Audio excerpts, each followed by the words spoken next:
Okay, Bismillahirrahmanirrahim. Assalamualaikum.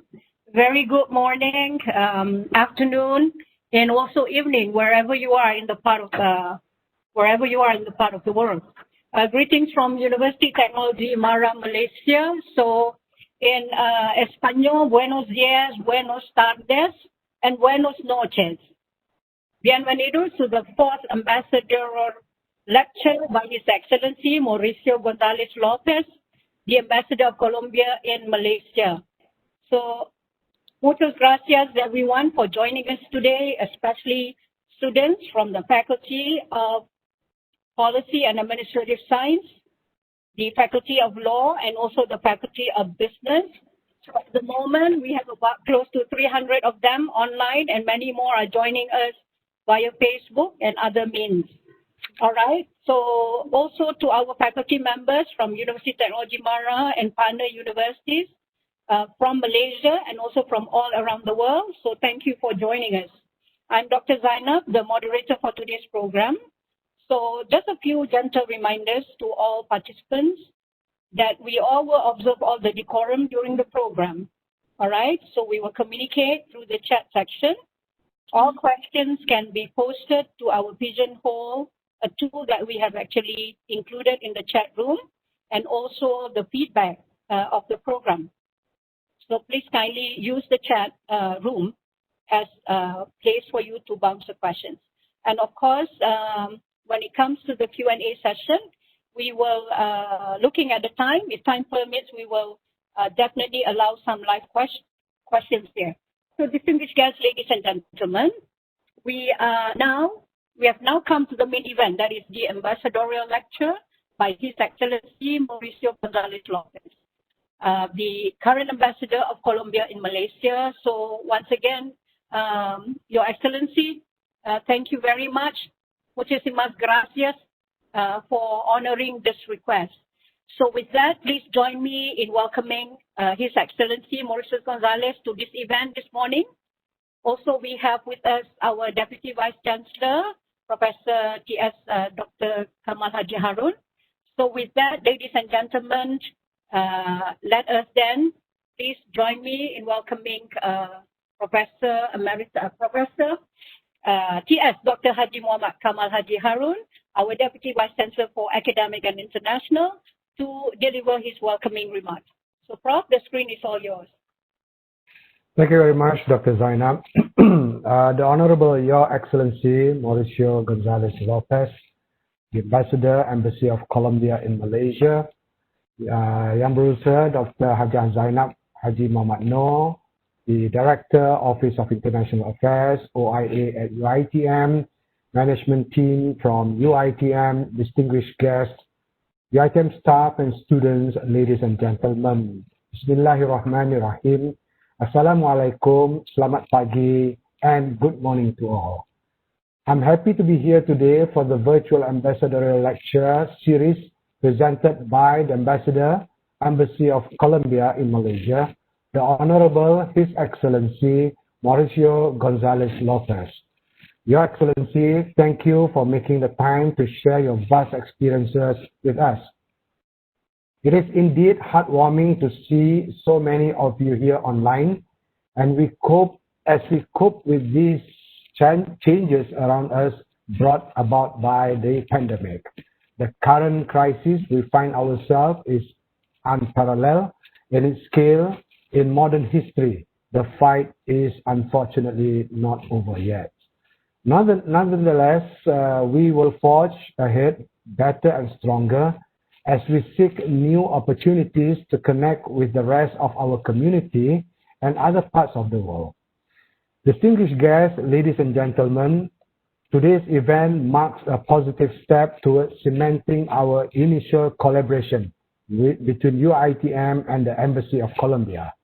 We hope to develop strong academic partnerships with Colombian institutions and organizations. We believe each country represented by our institutions will have a lot to offer to each other in terms of research, joint teachings and attachments, and students as well as staff mobility. As we listen to His Excellency's talk entitled Colombia and Malaysia, Relations and Potentialities, we will see how similar our cultures are. Not to mention, Malaysians are familiar with Colombian music, coffee, and football players. Allow me to briefly recap the relationship between Colombia and Malaysia. Historically, diplomatic relations between these two countries began on 19th of August 1978. We were members of the Group of 77, Non-Aligned Movement, and the Pacific Economic Cooperation Council, in which Malaysia largely supported Colombia's acceptance in 1994. Colombia and Malaysia agreed on the importance of cooperating on issues such as the protection and sustainable use of natural resources, the fight against the global drug problem, and strengthening relations between the countries of the Pacific Basin. In 1994, Colombia and Malaysia collaborated in agricultural sectors as we share a similar climate to increase economic productivity and development in human resources. Colombia sought palm oil alliances in 1999 and in 2001. Malaysia assisted Colombia to develop their palm oil industries to decrease the dependency on the plantation of cocoa. The two countries have established close relationships diplomatically to help flourish economically, in education, and socially together. For your information, His Excellency, 25 UITM students currently enrolled in Spanish at UIS, a 20-hour class language program organized by the Universidad del Santander. I hope I pronounced that right, UIS. On the 17th to the 29th of August for Module 1, and on 1st to 14th of September for Module 2, respectively. His Excellency also paid us a visit on the 17th of July, initiated by the Faculty of Music.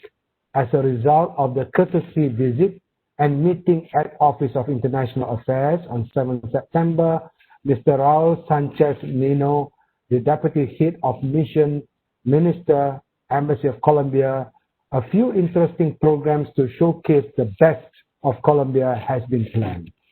The plans include Colombian Coffee Day, mural painting at the Faculty of Music, and mural painting at the Faculty of Music. Other fun events in collaboration with Faculty of Sport Science and Recreation, and OIA will also include football culture program as well as Colombian Movie Day at UITM. This one sounds very interesting, actually.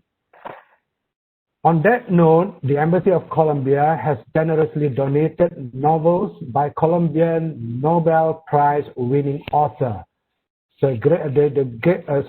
Gabriel Garcia Marquez, to our Tun Abdul Razak Library of PITA 1, UITM Shah Alam. Thank you very much, His Excellency, for your most generous gesture.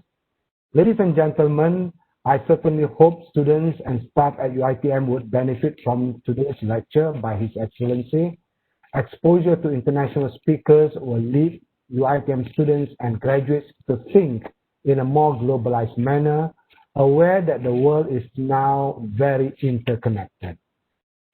Global education is the trend now, and as a responsible institution of higher learning, we need to prepare our graduates to meet new challenges as the world has vastly changed from what it was 6 months ago. And history has also proven time and time again that adaptability is key to survive. Hence, it is my belief that the time to develop relevant yet sustainable and impactful programs that can further enhance UITM's presence in the global arena is now. With that, ladies and gentlemen, Your Excellency, distinguished guests, ladies and gentlemen, I know that everyone will benefit from listening to the lecture by His Excellency. Thank you very much from the bottom of my heart. Assalamu alaikum, and thank you very much again.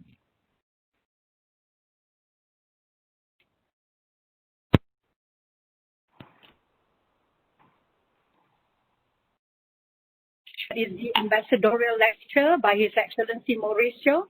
the Ambassador of Colombia in Malaysia. Before that, allow me to actually share a bit more about the biodata of the Ambassador of Colombia to Malaysia, His Excellency Mauricio Gonzalez. Now, His Excellency Mauricio Gonzalez Lopez graduated with a law degree from the National University of Colombia, Bogota, specializing in public law. He did a master's degree in international public relations at the Raul Roa Garcia Institute of International Relations in Cuba. Sponsored by the International Oceanographic Institute, he participated in a training session program in marine resource management at Dalhousie University in Canada. He attended a course on international politics at the Ibero-American Center for Human Rights, Postgraduate Institute of Caca, San Jose, Costa Rica.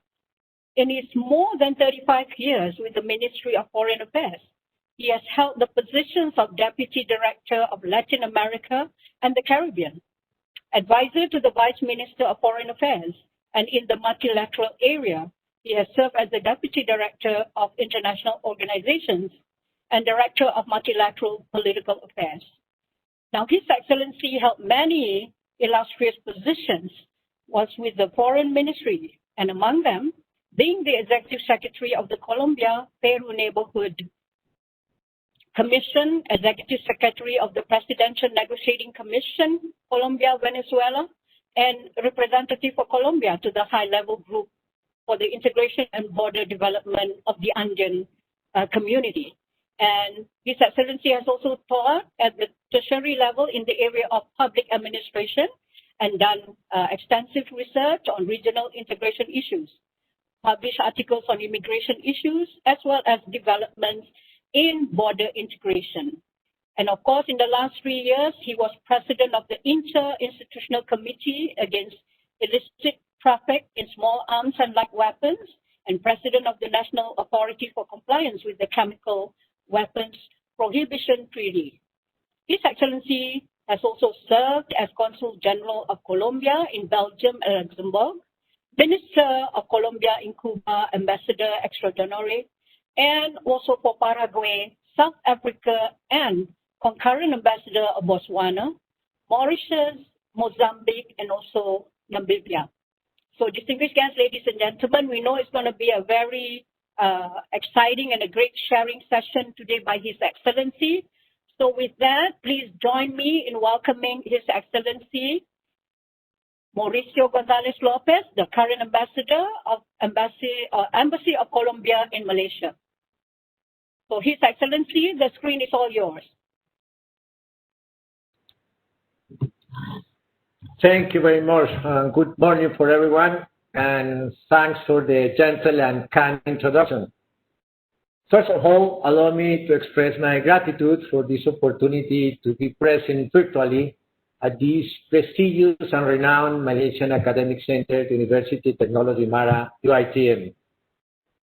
It's an honor for me that in my capacity as Ambassador of Colombia, share with the esteemed audience some visions about my country, a country antipodal to Malaysia with many things to be shared with you and with the world.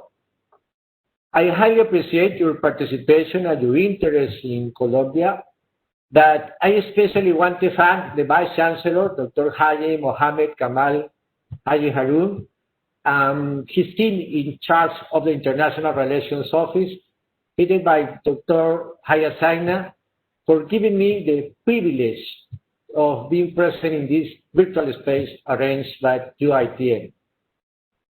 As announced, the proposal today is to talk about the bilateral relationship between Malaysia and Colombia and its potentialities. After that, I'll share a proposal to improve our dialogue and mutual knowledge. In order to provide a background, some geographical, cultural, and economic aspect of Colombia, I would like to invite you to watch the following video before we delve into the subject on hand. Please.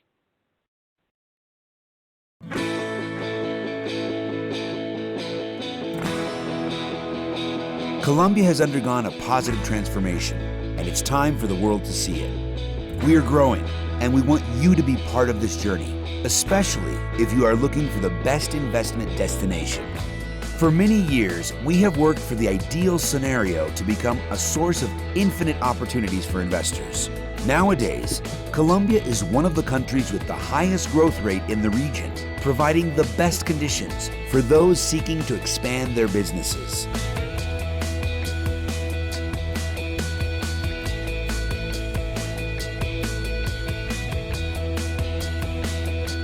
Colombian people are very talented. We have a long-standing industrial history, and our big asset is the workforce, considered one of the most qualified in Latin America. This is one of the most biodiverse countries in the world. It offers a broad spectrum of natural raw materials, providing big opportunities for a wide variety of industries. We are one of the countries in the world with the greatest capacity for agricultural production. More than 20 million hectares are available for developing agro-business products. Speaking of attractive options, Colombia is an appealing destination for tourists. The annual growth rate of foreign tourism in Colombia stands far above the world's average. El Dorado International Airport in Bogota ranks as one of the top airports in the world, being an important hub for cargo and travelers in Latin America. Additionally, there are 8 other international airports in Colombia. We have access to more than 60 countries and 1.5 billion customers due to the free trade agreements, which is why we are an export platform for the region. Colombia is one of the most attractive destinations in Latin America for retail and real estate business. We have the 3rd biggest construction industry in Latin America. Socially responsible investments are also growing. The trade sector is seeking to promote economic and social development in remote zones by creating employment and organizing rural communities. Great benefits are offered to companies that locate their businesses in these areas, and for businesses that help reduce their environmental impact by adopting more sustainable practices, such as investing in renewable energy like wind, solar, and biomass. Colombia offers preferential tax fees. This is just a small part of what we have to offer. So if you are thinking about making your business rock, this is the perfect time. Colombia is the ideal place for you to transform your ideas into amazing opportunities. It's time to invest in creative people who seek innovation every day, in business opportunities of the digital world, and the place for this is Colombia. Colombia, time, place, and opportunities all in sync for you to invest. Okay, I hope that you enjoyed the video, and now, briefly, I would like to review with you general aspects related to the Colombian reality, some information, figures, statistics that I think could be important to understand my country, a country full of peculiarities, with contradictions, with complex scenarios as a result of many years of political conflicts that sometimes, I must accept, is so difficult to understand. For this purpose, I would like to share with you the following images. As you can see, the distance from Malaysia to Colombia is a very long distance, but it's just a geographical distance, no more than this. At the beginning, I think it's important to point out that the geographical location of Colombia is at the northernmost point of South America, with Pacific and Atlantic side coasts, with insular presence in the Caribbean Sea and the Pacific Ocean, located in a strategical point in matters of connectivity. We are in the middle zone of the Americas continent. We can be in New York in 5-hour flight, in Buenos Aires in 6-hour flight. If we want to come to Malaysia, we have many options. We can come through Europe or through Middle East or to Australia, to Japan, among other options. Takes a little bit longer. It could be almost 27 hours flight. That is good. It's a very pleasant work too. About our government systems, I would like to mention that Colombia has a presidential system. The president is elected by popular vote for a period of 4 years, can only serve for 1 period, and the re-election is not possible. Our current president is Iván Duque Márquez. He began his period in August of 2018 and will finish in August of 2022. Our Minister of Foreign Affairs is Ms. Claudia Blum de Barberi, and I would like to highlight here a very important point. In the last 25 years, Colombia has had a total of 7 females as Minister of Foreign Affairs in Colombia, and we are very proud of that. And the longest term held by a female as a Minister of Foreign Affairs is 8 years. I think it's an exceptional term in the international area. One point that I would like to mention is biodiversity. As you know, biodiversity is not the equal distribute on our planet, and some countries, especially in the tropic, has a greater concentration of biodiversity than others. This is the case of Colombia, but it's the case of Malaysia also. Both countries are considered part of the most mega diverse country in the world. In fact, as both nations lay in the tropics, we concentrate even more biodiversity than many countries, and this gives us common responsibility, since many of our ecosystems are under more severe threat. Colombia and Malaysia, as I told you, is part of the 19 mega diverse countries in the world. Summarizing in matters of biodiversity, Colombia is first in birds, first in orchids, second in plants, amphibians and butterflies, third in plants and reptiles, and fourth in mammals. Now I would like to talk with you about foreign policy. And in this matter, I would like to highlight 5 pillars of our foreign policy.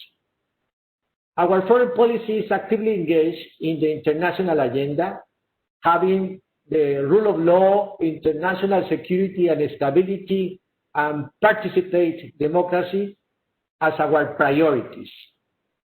We have given our relation with Asia a specific place in our bilateral engagement policy, opening in the past 10 years new embassies in Southeast Asia and strengthening our bilateral political dialogue mechanisms that allow us to deepen our partnerships with the region. We also have designed a strong migratory policy in defense of Colombian interests, and also a new policy regarding public diplomacy that I will explain later. In matters of foreign policy achievements or recent policy achievements, I would like to mention that it's important, maybe you can see on the slide that we mentioned Venezuela in 2 parts of these achievements.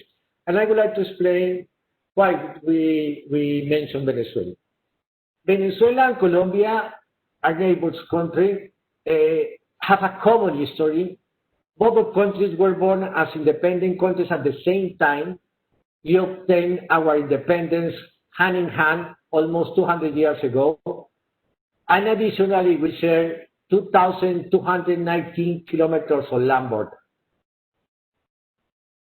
We have to say that Venezuela has been living a very dangerous institutional crisis in the past 25 years, deepened by escalating corruption and dangerous involvement of military forces in the country's civil authority. As outcome of this crisis, Colombia has received more than 1.5 million people that have fled from hunger and despair from Venezuela. As a country, we are aware that our solidarity has to be tangible and real with the ongoing humanitarian crisis in Venezuela. For that reason, we have given the Colombian nationality to more than 25,000 children born in Colombia of Venezuelan parents.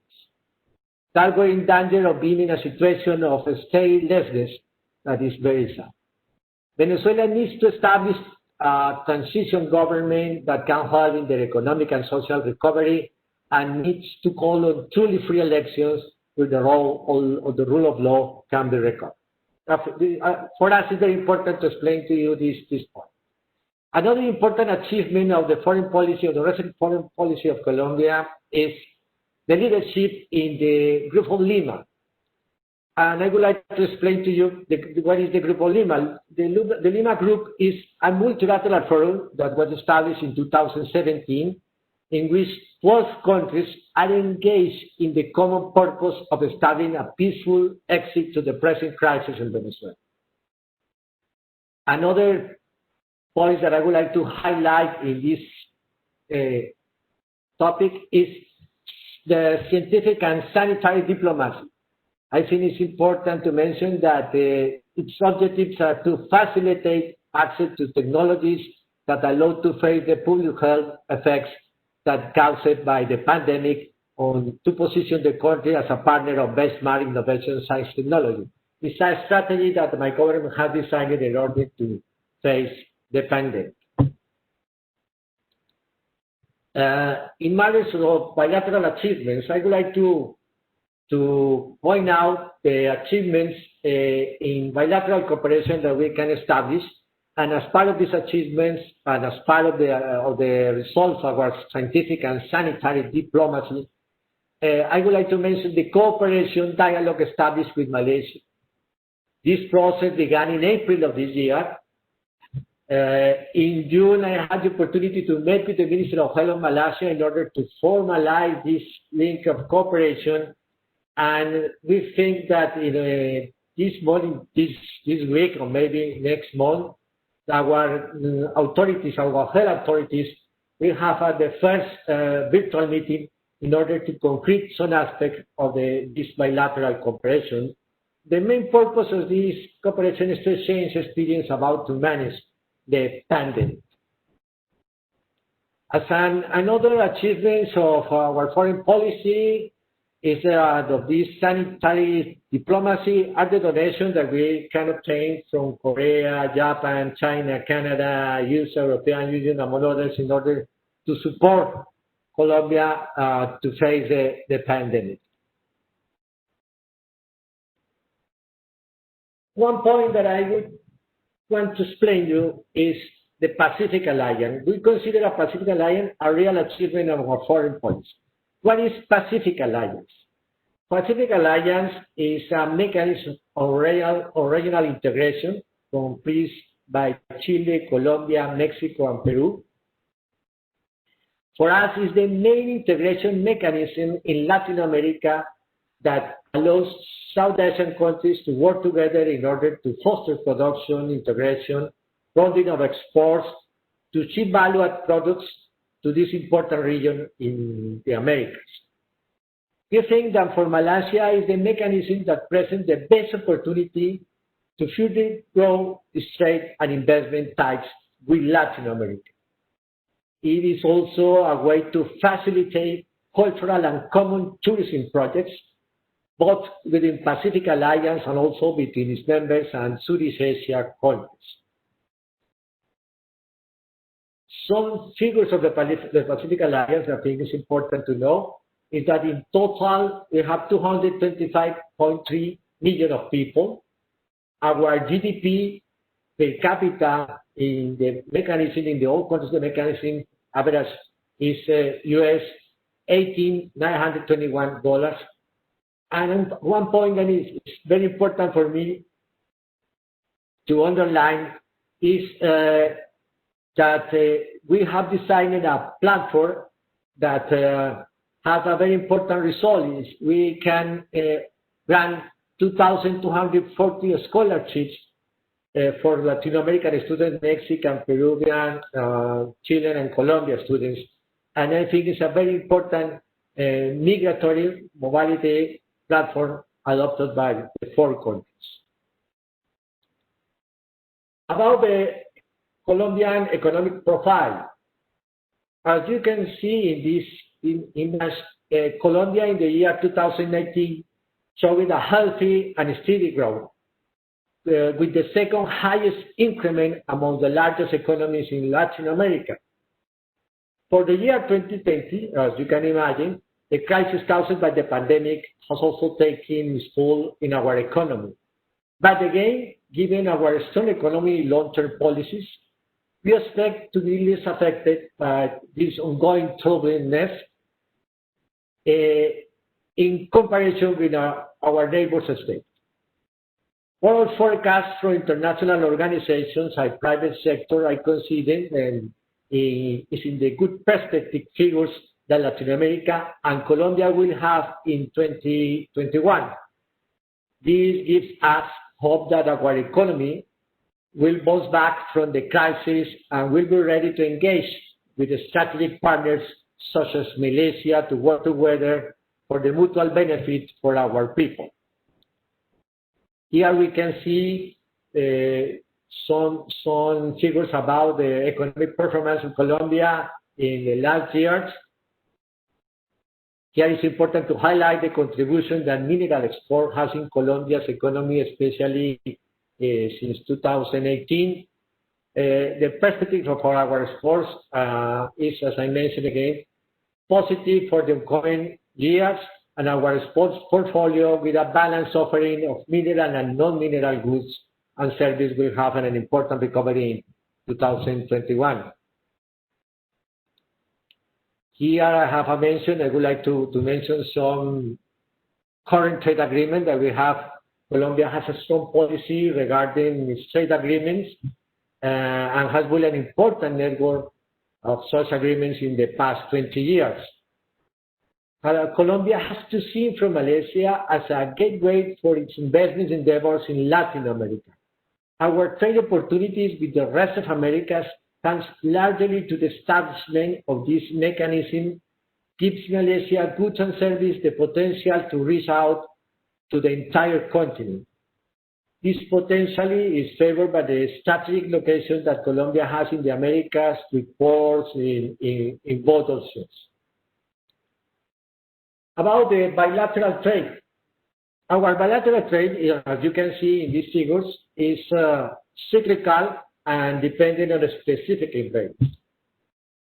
To be sincere, these are not good figures of 30 years of bilateral relations, but Malaysia has a positive trade balance with Colombia, and this is mainly due to big oil companies doing business among themselves.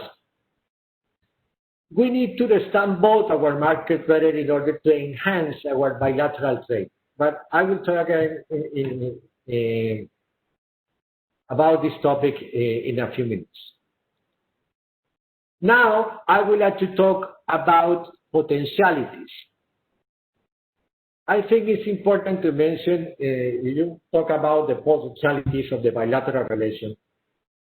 I think it's important, the first thing is very important, is we must do ask ourselves what we know about each other.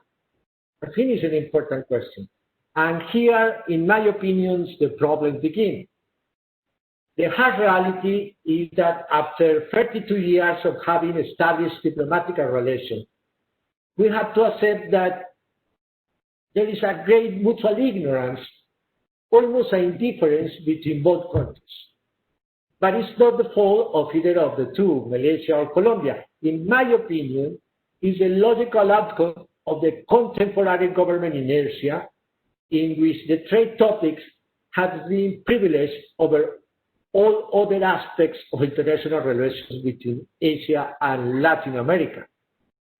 If you review the foreign policies of our countries, and in general the foreign policy of the Latin American Asian countries, we can conclude that the Asia-Latin American relationship has been built essentially on the concept of prioritizing international trade, business, investment, profitability, no matter if our environment has been affected, no matter if some kind of diasporas are generated, even if we lose the opportunity to enrich our cultures, even if we lose the opportunity to have better education for our young people. Transcendental matters such as knowledge, education, science, solidarity, cultural exchange have been displaced by trade balance, economic growth plans, following a vision whose main purpose is the accumulation of wealth for societies, for our societies. societies that in the near future cannot transform money into pure air, into healthy food, in a peaceful environment, in a sustainable future for our children. In a particular, I would like to highlight how cultural and academic issues have been wrongly relegated. In my opinion, that has to change. Unfortunately, the brutality that the pandemic has coincidentally imposed on us helps and makes it easier and cheaper. However, even if we accept to see international relations from a strictly commercial logic, our commercial and economic strategies have been making a serious mistake, in my opinion, because you, me, and everyone do important business with those whom you know well and inspire confidence. You invest your money or buy essential things for your family, such as an apartment and a house, a car, and insurance policies, from someone you trust, someone whose background you are familiar with. Businessmen, entrepreneurs, banks, and governments have made a mistake. We have forgotten that the best guarantee for good trade is trust in one another. That is represent more than the cash, a payment, or a bank guarantee. If we want more profitable business, we must know each other better. If we build trust in each other, we will be on the right path. I think the figures speak for themselves. As if we look at how the commercial exchange has been after nearly 30 years of bilateral relations, we will see that it has been an irregular, modest, smaller trade chain. Never we can achieve $400 million in the bilateral trade, which could be much greater considering the sport profiles of our countries. I think this happens in other countries in Latin America and with other countries in Asia. But if we knew each other better, if we began to build trust from the human point of view, from the cultural wealth that bad countries possess, from the academic development that we have achieved, from the successful experience we have in preserving our biodiversity, or even in sport, always with tolerance and respect for our political and governance systems, we will build a comprehensive trust for the future. I think it's important to consider that a difficult future looms over mankind, in which only by doing good business we will not overcome sudden and unpredictable challenges such as global pandemics or a global natural disaster. Considering this, I would like to make a proposal. And what is the proposal? And the other question is, how can omissions made for more than 3 decades or mutual indifference be compensated? In my opinion, it is urgent to change because we cannot continue doing the same thing and expect different results. We must change the way we are interacting. And in this point, I would like to share with you a concrete proposal. I propose that a very well-known tool in the international arena be used. A tool not always well used and not always well valued. This tool is called a new public diplomacy, a tool that curiously can not only be used by governments. It is a kind of diplomacy that can also be executed by individuals. It's even directed mainly at individuals and non-traditional stakeholders in the field of international relations. What is new public diplomacy? New public diplomacy is an evolution of the concept that emerged at the end of the 50s, beginning of the 60s of the last century, called soft power, according to which the states could carry out foreign policy in a more direct way, using the effective dissemination of some official postulate that will explain to each state, as a country, as a society, as a nation, not only in front of the governmental peers of another state, but also to the civil society of these other states. The idea was to convey these official postulates, slogan, if you want, through means with massive impact, like cinema, journals, in this original concept, the initiative always comes from the state, from the governments. The difference in the new public diplomacy is that it no longer only gives the initiative to interact internationally to the states of governments. This new concept, although it recognizes the importance of a state as protagonist of international relations, this concept identifies that there is a relocation of power, a relocation of the authority to interact internationally, concluding that today, this capacity to act internationally is also held by individuals, by cultural groups, think tanks, academics, universities, and so on. In many cases, this interaction between non-traditional stakeholders, usually through new technological means, social media platforms, etc., has produced greater impact and better results than the interaction between governments themselves. In addition, it's important to say that in this new public diplomacy, the channels for interaction which intended to be established, that there are the real target of looking for, are possible to obtain directly between the non-traditional stakeholders without state participation. That is an important point, without state participation. Under this concept, and recognizing the capacity for international action that individual artists and academics have today, the Colombian Foreign Policy has established, Colombian Foreign Ministry, who is part of foreign policy, has established a public diplomacy strategy that, while promoting cultural activities, favors interaction with non-traditional actors to other countries, and above all, it opens a space and establishes links so that in the future, there are the ones who related and interact at their own discretion. The strategy is called Promotion Plan of Colombia Abroad, and in the case of Malaysia, it has allowed the Embassy of Colombia to have shared with Malaysian people 19 cultural activities in the last year. 5 in music, 4 in cinema, 3 multidisciplinary, 3 in visual arts, 1 in gastronomy, among others. You can see, I would like to share with you some images about the cultural activities, photos of the murals, salsa dance groups, performance, gala function of musical groups you are looking for. Tangible examples of these are the murals on display today at the Pachek of the Language Faculty of the University of Malaya and at the Health University at the Kuala Lumpur headquarters. I underscore that it's the first time a Latin American woman painted a mural in Malaysia. The name of this class is Ledania. As well as mass attending gala functions in which cultural expressions of various kinds have been shared. Concurrently, and as a part of the use of the public diplomacy tool, in the last 5 years, a Spanish language teaching program has been developed in Malaysia, which has involved the private and public sectors, benefiting nearly 200 Malaysians.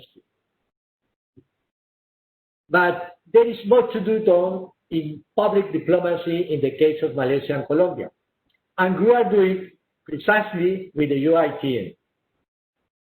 Before the end of this year, as part of the approach with the music faculty, I am glad to announce the grant to be given the Embassy of Colombia under the name Research, Interpretation and Performance of Colombia and Latin American Music for a String Quartet, through which we intend to deepen, to enhance the knowledge about Colombia and Latin American musical expressions in general. What can we do for the future? And here I have a concrete proposal. The proposal I would like to make here today is that UITN, having as a counterpart a Colombian university that is yet to be defined, could carry out an academic exercise that will be called in Spanish, como nos vemos, or in English, as we see ourselves, through which counterpart teams selected in Malaysia by the UITN with its faculty or students, and in Colombia by the designated university, made up of political scientists, internationalists, economists, historians, artists, journalists, carry out a brief research on how Colombia is perceived in Malaysia and how we perceive Malaysia in Colombia. This research will translate these results in a joint publication that, in my opinion, will have double utility. On the one hand, it would allow us to compensate in some way for the time lost in almost 32 years of mutual indifference. And on the other hand, it will serve as a roadmap for our governments, our entrepreneurs, our academics, to really take advantage of all the potential we have in our bilateral relations, the great advantage that we have in our bilateral relations. It will be an exercise in sincerity, which will highlight the many things that make us proud as country, as well as conclusions that we might not like. We will be very critical, but there is importance of academic exercise, their independence, their ability to show omissions and errors, to face the weakness that we exhibit as societies, and to purpose the sole be of poorly formulated or poorly executed public policies. I truly hope that we can do so. In my opinion, I consider it will be an historic contribution of the bilateral relationship. And this is a proposal, a formal proposal to ICN2. Dear friends, this is all I have to say, and I hope you found it of interest. Once again, thank you for the invitation. Thank you for your passion. I really appreciate this opportunity to share with you this information, this vision about Colombia, and in particular, this vision about our bilateral relations and in the future of our bilateral relations. Thank you very much, and thanks again for your interest.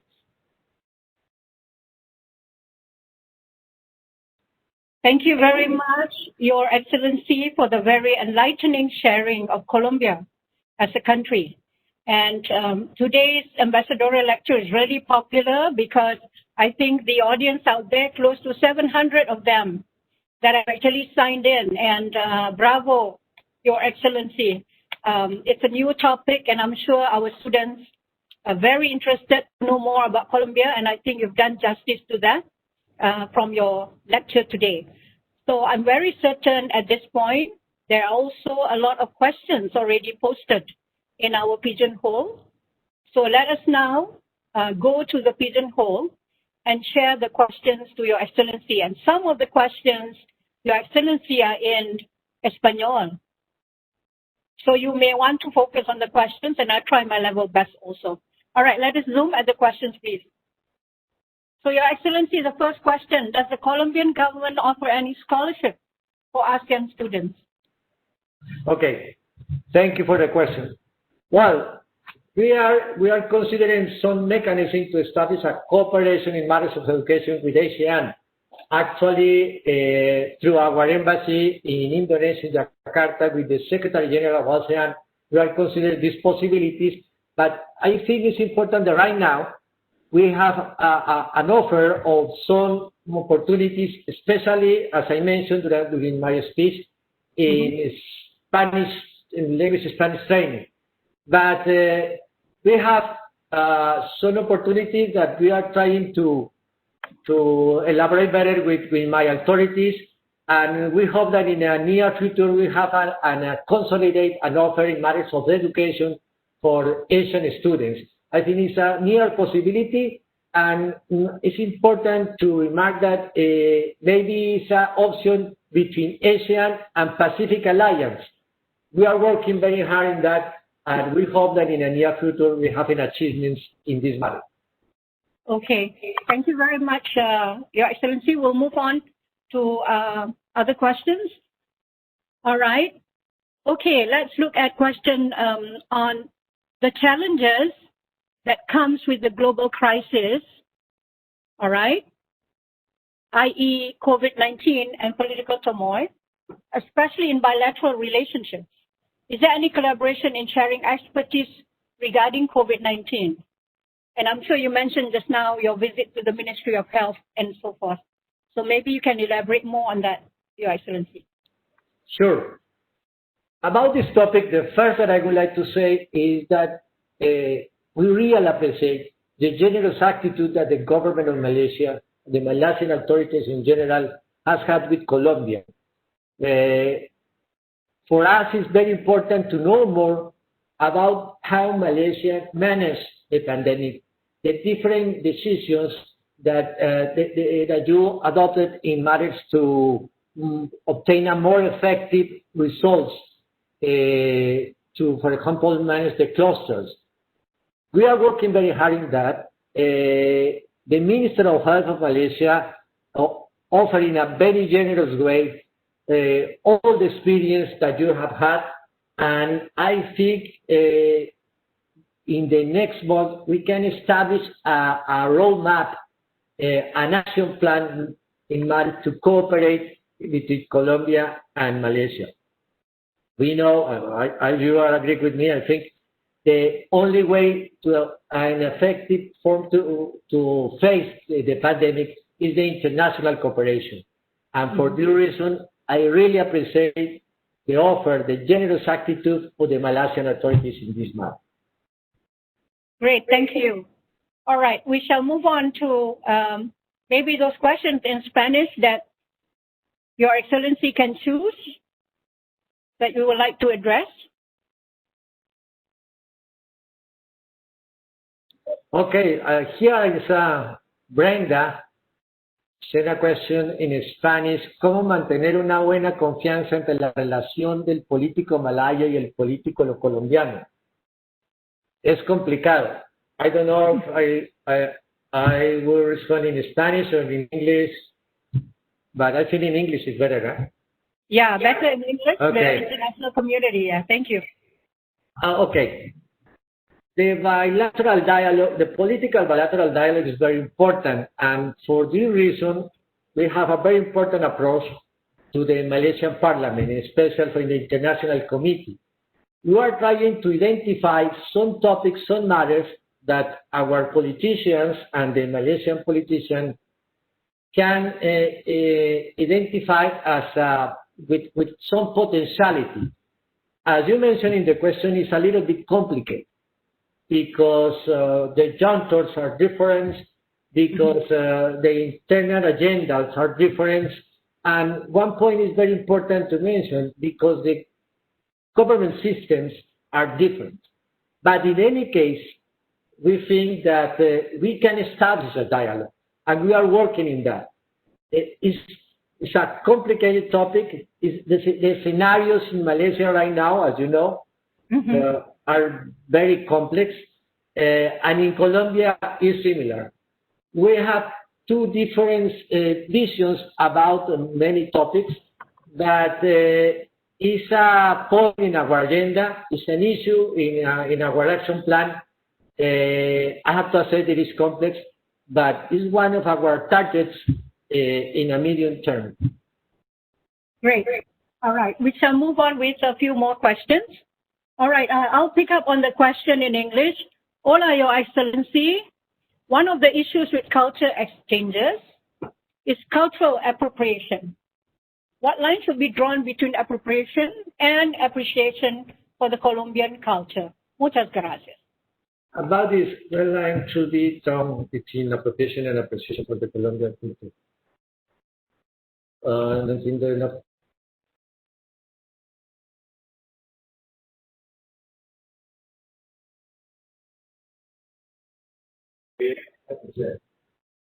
Okay, in matters of cultural appropriation and appreciation, okay, maybe the mention that I made in matters of muralism is an important topic that is necessary to explore more. We discovered in our recent years many affinities between the art expressions in Malaysia and art expressions in Colombia. In matters of masterpiece of painters, and also in music. For me, it was a surprise to discover here in Malaysia the use of the drums. And it's very similar some musical expressions in Colombia for our Pacific coast. I think music,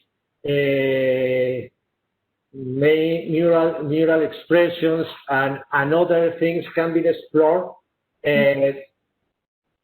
I would like to know more about the potentialities of Malaysian culture. I have to confess that every day I try to learn about, but I think music is an important topic that we can work in the near future, in the short term. Maybe we have to work very, very hard in this. If we conclude that the original of each one, in the case of Colombia, is the musical expressions are very, very happy way to express our culture, and in the case of Malaysia, I would like to remark it's important the different aesthetic that you have in matters of Spain, for example. I think you have to explore a little bit more in that point. All right. Thank you, Your Excellency. Yeah, there's always that, that balancing act between the appropriation and appreciation. All right. Your Excellency, another question. In your opinion, how successful is the Malaysia-Colombia cooperation in oil palm plantation to reduce Colombian dependency on cocoa or coca? Can we zoom on that question? All right. Okay. The cooperation between Malaysia and Colombia in matters of pine oil plantation has been very important. And this, without a doubt, has been very useful in order to improve our production in matters of oil palm.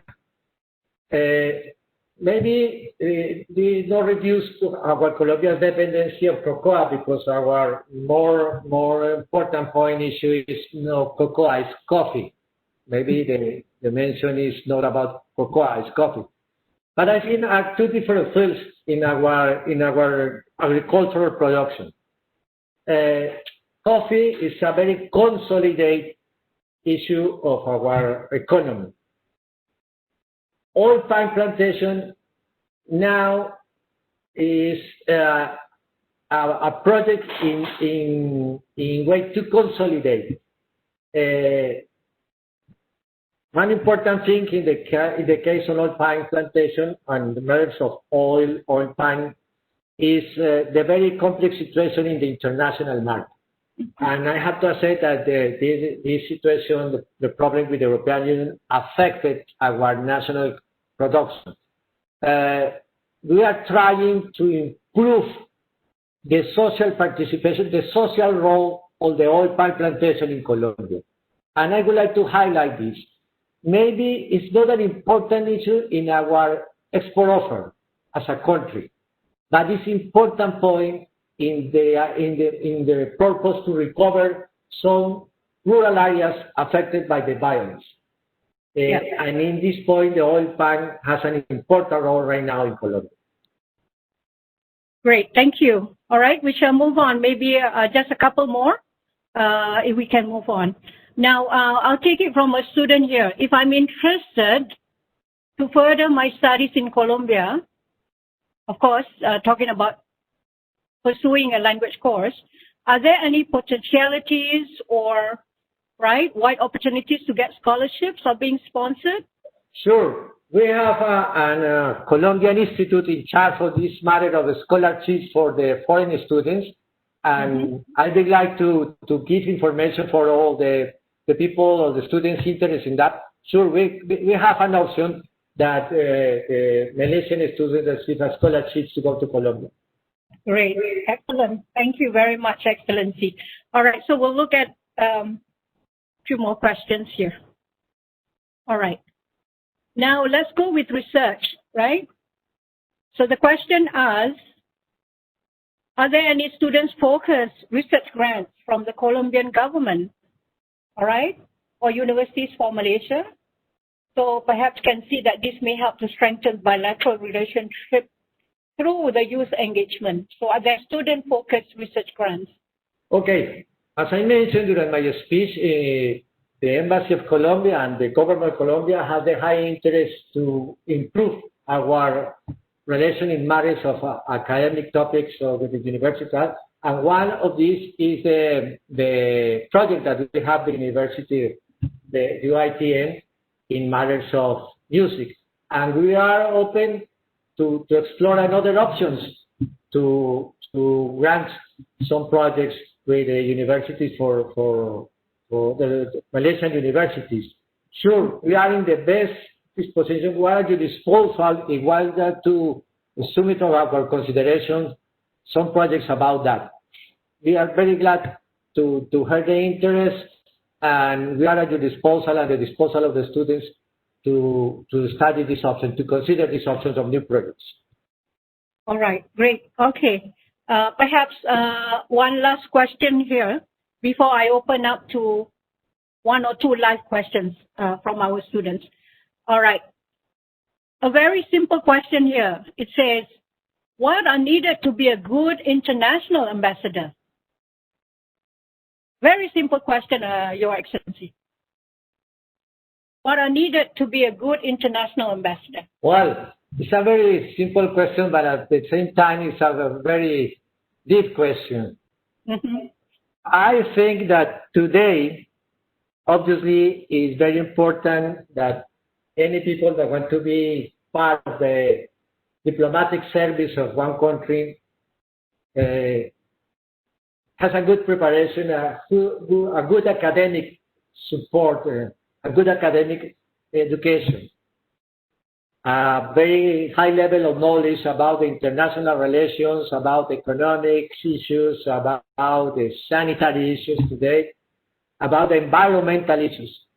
But in any case, in my opinion, the most important characteristic that one person has to have for if want to be an ambassador is to be honest with the reality of your country.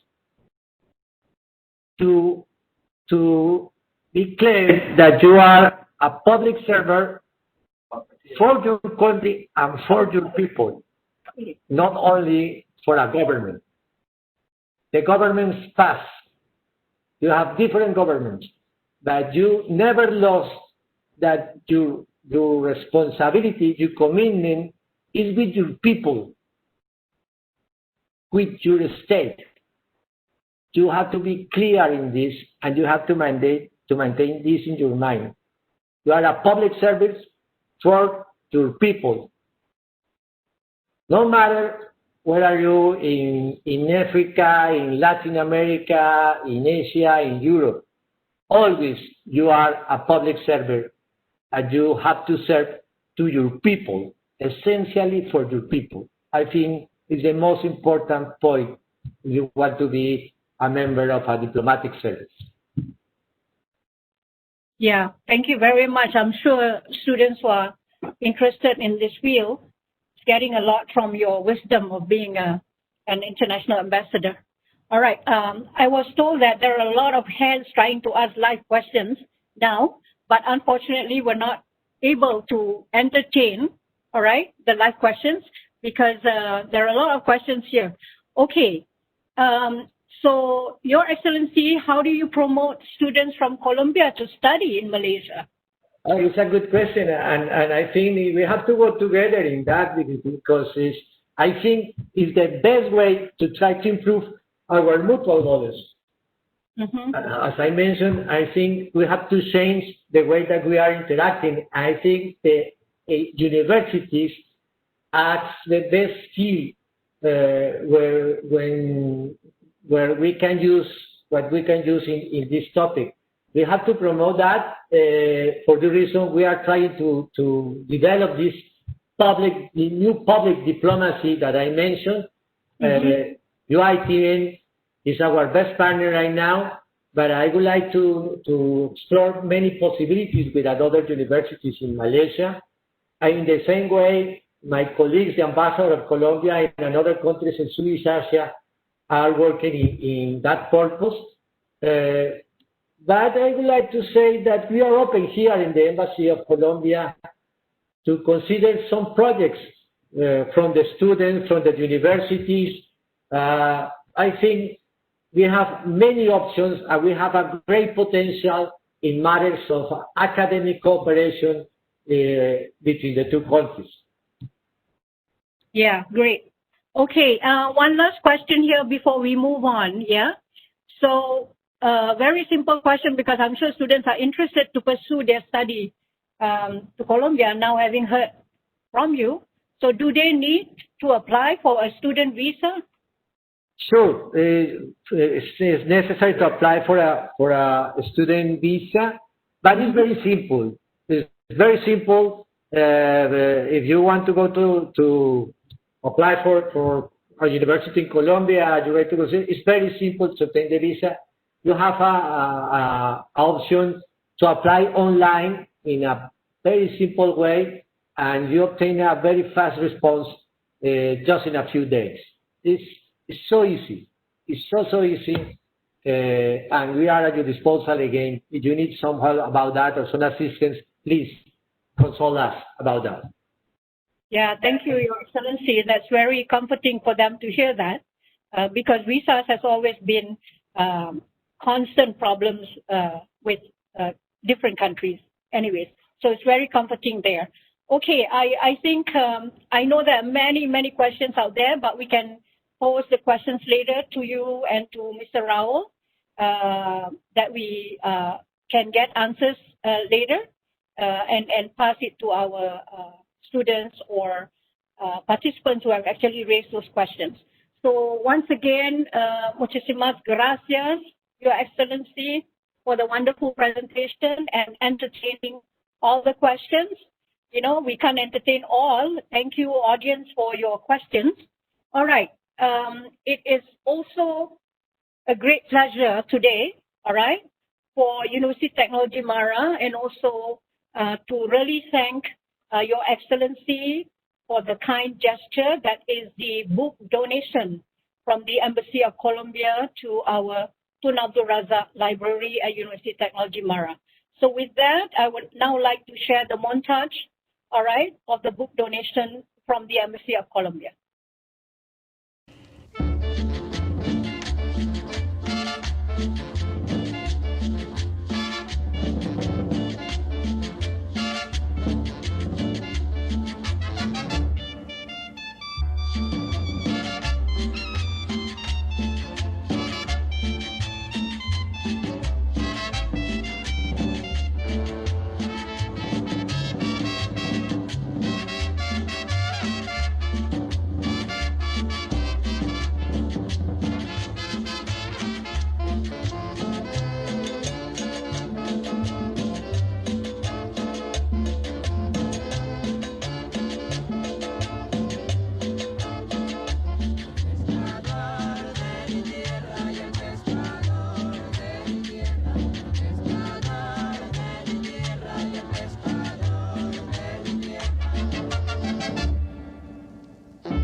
So once again, thank you very much, Your Excellency, for the great donation to UITM.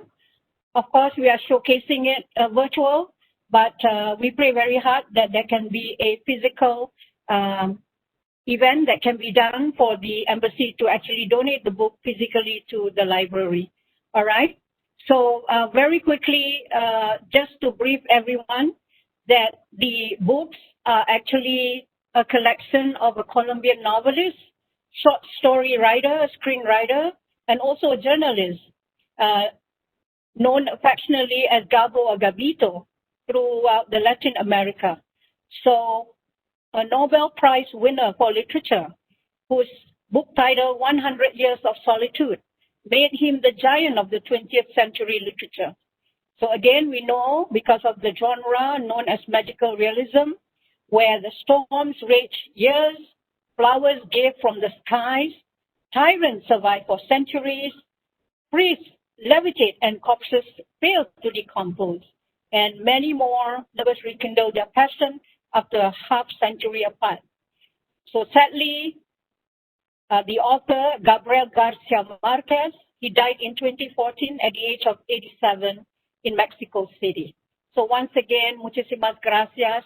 Thank you very much for the book donation on behalf of the Tun Abdul Razak Library at UITM. Oh, it's a real pleasure to contribute to the library of UITM. Thank you for the opportunity once again to share with all of you this morning. Yeah. Professor Dr. Kamal, a few words. On behalf of the university, I would like to really thank you, Your Excellency, for your kind sharing of your experience and addressing the students on potential collaborations and enlightening us on opportunities with Colombia and our work relation together. I'm excited on the future directions of our relationship. Particularly, you mentioned about having a joint research program, intercultural interaction. I think this would really bring us far in defining the students' learning experience in future. Thank you very much once again, Your Excellency, from the bottom of my heart. Thank you. Okay, we have now come to the end of our ambassadorial lecture this afternoon. So we will have a group photography session. So please, everyone, put up your very best smiles this afternoon and a few shots. So please get ready, everybody, and we will see everyone on the screen.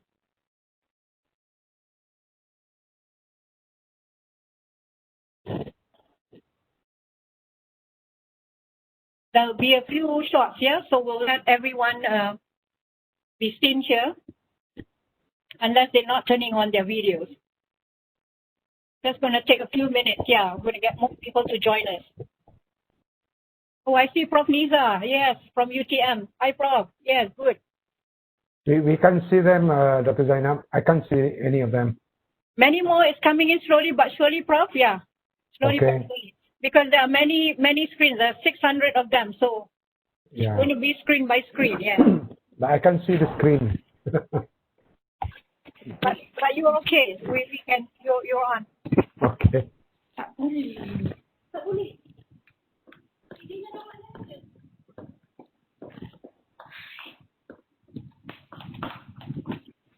From whoever is going to let us know in taking the pictures, but everyone please get ready with your best smiles. This is very international. I know many partners from other countries are joining us also, besides Malaysia.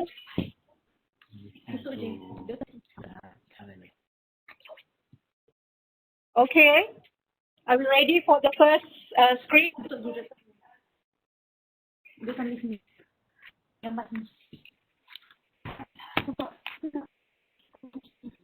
So when?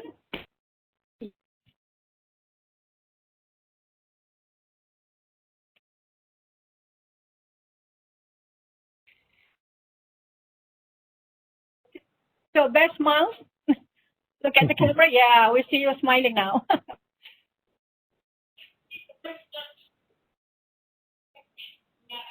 All right, smile. 1, 2, 3.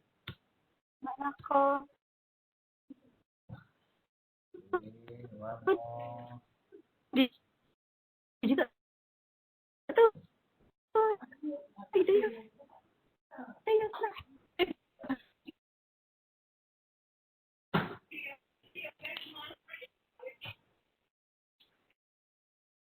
All right.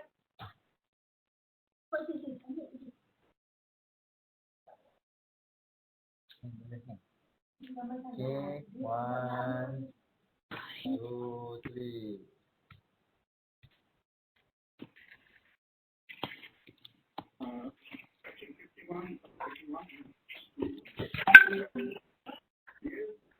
One more. Wait. Okay, Prof.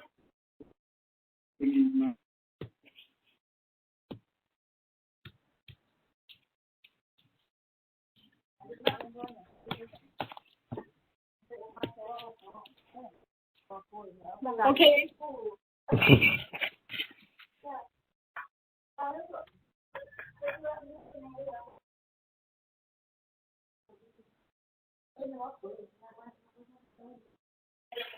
Not over, so it's very difficult to get everyone on the screen. So we go screen by screen. Yeah. Okay. Okay.